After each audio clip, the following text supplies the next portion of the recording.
Hello students, all welcome back to Rajesh Study World. ఈ వీడియోలో English second some unit second నుండి mending wall Robert frost రాసిన mending wall గురించి డీటెయిల్గా explain చేయబోతున్నాను. ఇది ఎగ్జామ్ ప్యాటర్న్లో ఎక్స్ప్లెయిన్ చేయబోతున్నాను. అంటే ఎగ్జామ్లో మీరు ఆన్సర్ ఎలా రాయాలో, ఏ ఫామ్లో రాయాలో నేను చెప్తాను.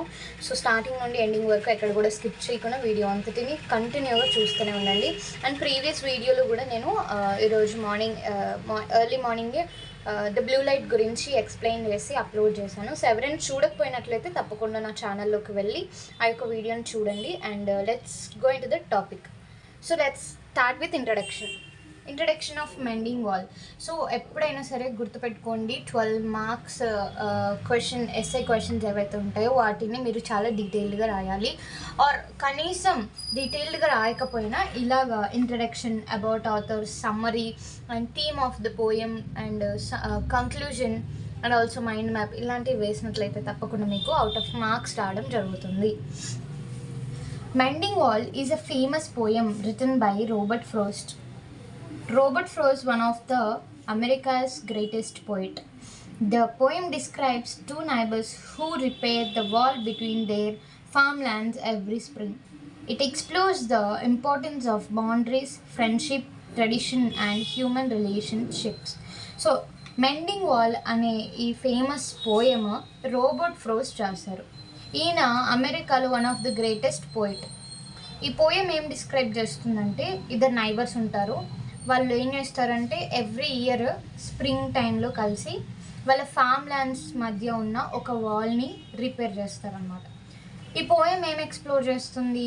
ఇంపార్టెన్స్ ఆఫ్ బౌండరీస్ గురించి, ఫ్రెండ్షిప్, ట్రెడిషన్, హ్యూమన్ రిలేషన్షిప్స్ గురించి ఎక్స్ప్లోర్ చేస్తుంది. About the author, Robert Frost, born in 1874, died in 1963. Robert Frost was a famous American poet. He is well known for writing poems about nature, rural life, human relationships and philosophy. ఈయన 1874లో పుట్టారు, 1963లో చనిపోయారు. ఈయన అమెరికాలో ఒక famous poet. ఈయన ఎక్కువ poems రాసింది దేని గురించి అంటే నేచర్ గురించి, రూరల్ లైఫ్ గురించి, హ్యూమన్ రిలేషన్షిప్స్ గురించి అండ్ ఫిలాసఫీ గురించి ఈయన ఎక్కువ పోయమ్స్ రాశారు. His simple language and deep ideas made him one of the most celebrated poets in English literature. So English లిటరేచర్లో ఈయన చాలా సెలబ్రేటెడ్ పోయిట్గా అయ్యారు. ఎలా అయ్యారు? ఈయన ఒక simple languages and deep ideas వల్ల ఈయన ఇంగ్లీష్ లిటరేచర్లో సెలబ్రేటెడ్ పోయిట్ అయ్యాడనమాట. His some of famous works, The Road Not Taken, Fire and Ice, Stopping My Woods, On a Snowy Evening and Mending Walls. ఈయన ఫేమస్ వర్క్స్ ఏంటి? The road not taken, fire and ice, stopping my Woods, ఇలాంటివి ఈయన famous works అనమాట. So ఇది author గురించి. Summary of the poem. Mending wall tells the story of two neighbours who meet every spring to repair the stone wall. ఈ mending wall అనే story ఇద్దరు neighbours గురించి. ఎవరైతే ప్రతి స్ప్రింగ్లో కలిసి ఆ స్టోన్ వాల్ని రిపేర్ చేస్తారో, వాళ్ళ ఫామ్ దగ్గర ఉన్న స్టోన్ వాల్ని రిపేర్ చేస్తారో ఆ టూ నైబర్స్ గురించి ఈ పోయం అనమాట. The speaker feels that the wall is unnecessary because there are no cows or animals that need to be kept apart. So speaker అంటే పోయిట్ అంటే ఎవరు? Robert frost. సో ఆయన ఏమంటున్నాడు, ఎలా ఫీల్ అవుతున్నాడు? అసలు వాల్ అవసరమా? ఎందుకంటే అక్కడ కౌస్ లేవు, యానిమల్స్ లేవు, ఇంకా అవన్నీ ఒక పక్కకు పెట్టడానికి, విడివిడిగా ఉండడానికి, కలిసిపోయే ఛాన్స్ కట్ట ఏం లేదు, అక్కడ అసలు యానిమల్సే లేవు కదా అని ఫీల్ అవుతున్నాడు అనమాట. So during winter nature breaks part of the wall. So ఆయన ఏం ఫీల్ అవుతున్నాడు? వింటర్ టైంలో నేచరే ఆ వాల్ని బ్రేక్ చేసేస్తుంది పార్ట్స్గా. మీరు చూసారో లేదు, ఊర్లలో ఇల్లులు ఉంటే అవి ఎప్పుడైనా పాతబడిన గోడలు కానీ ఇల్లులు కానీ ఏమైనా ఉంటే అవి నెరలు పడతాయి అన్నమాట. సో అలాగా ఎందుకు పడతాయి అంటే అది ఎక్కువ రోజులు అయిపోవడం కానీ, లేదంటే వింటర్ చలికాలంలో, వర్షాకాలంలో వాటి వల్ల అక్కడ నెరలు వచ్చేస్తాయి. సో అలాగే వింటర్ టైంలో నేచరే ఆ వాల్ని బ్రేక్ చేసేస్తుంది కదా, హ్యూమన్స్ మనం ఎంత అన్నట్టు ఇక్కడ స్పీకర్ ఫీల్ అవుతున్నాడు. The frozen ground, wind and even hunters create gaps ఈయన ఏమంటున్నాడు, అక్కడున్న చమ్మదనం కానీ ఆ గాలి కానీ అక్కడున్న హంటర్స్ అంటే ర్యాట్స్ అలాంటివి హంటర్స్ కానీ అక్కడ గోడలో గ్యాప్స్ క్రియేట్ చేస్తాయి కదా, నేచరే క్రియేట్ చేస్తుంది కదా అని అంటున్నారు. Every year the 2 neighbors meet to rebuild the wall by fallen stones. పడిపోయిన రాయలు మళ్ళీ ఆ గోడకి పెట్టి దాన్ని రీబిల్డ్ చేయడానికి ఆ 2 neighbors ఎవ్రీ ఇయర్ కలుస్తారు, మీట్ అవుతారు. Then speaker question and starts. So ఇలా క్వశ్చన్ చేస్తూ స్పీకర్ స్టార్ట్ చేస్తాడు ఈ పోయిమ్ని. One of them he grows apple trees while his neighbour grows pine trees. So ఇద్దరు ఉన్నారు అనుకున్నాం కదా, అందులో ఒక అతను యాపిల్ ట్రీస్ పండిస్తాడు, ఇంకొక అతను పైన్ ట్రీస్ పండిస్తాడు అనమాట. While his neighbours gross pine trees. So చూసారు కదా, ఒకళ్ళు యాపిల్ ఒకళ్ళు పైన్. ఇప్పుడు మామిడి తోట ఎలా ఉంటుంది అలాగే యాపిల్ తోట ఒకతనికి ఉంది, పైన్ తోట ఒకతనికి ఉంది. Speaker feels that there is no need of the wall because the pine tree don't harm apple tree and apple tree won't harm pine tree. So ఇక్కడ స్పీకర్ ఎలా ఫీల్ అవుతాడంటే అక్కడ గోడ అవసరం లేదు, ఎందుకంటే పైన్ ట్రీ ఏమి యాపిల్ ట్రీకి హార్మ్ చేయదు, యాపిల్ ట్రీ ఏమి పైన్ ట్రీని హార్మ్ చేయదు. సో అలాంటప్పుడు గోడ ఎందుకు అని స్పీకర్ ఫీల్ అవుతున్నాడు. Speaker feels that wall create unnecessary distance between people. Speaker ఎలా ఫీల్ అవుతున్నాడు, వాల్ అనేది అన్నెసెసరీ డిస్టెన్స్ క్రియేట్ చేస్తుంది మనుషుల మధ్య అనేసి అంటున్నాడు అనమాట.